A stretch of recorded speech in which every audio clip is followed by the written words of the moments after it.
nového shortu.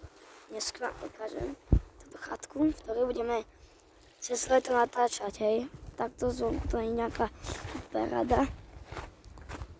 Ale vnútri je to extrémne pekné. Ale vnútrajšok vám ukážem až cez leto. Budeme tu natáčať videa, samozrejme tu aj futbalové karty. Tu budeme natáčať.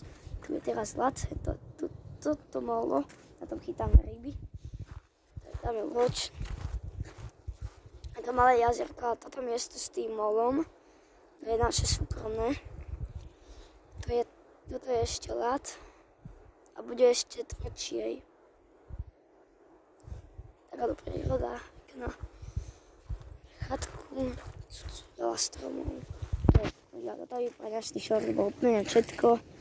Zajtra alebo pozajtra vyjde nové video, kde budeme otvárať futbalové karty, takže cez leto sa máte na čo tešiť. A celé to sa máte na čo tešiť, lebo ukážem vám to chatku znútra. Takže, a že sa chcem vrátiť k tým odberom, čím viacej tu bude tých odoberateľov, tým viacej budem natáčať videá. Hej, a budem mať hociaké upgrady, budem ma to baviť a budete videá proste lepšie, takže toto je pre dnešný short bol úplne všetko. A čaute a majte ešte pekný deň. Čaute.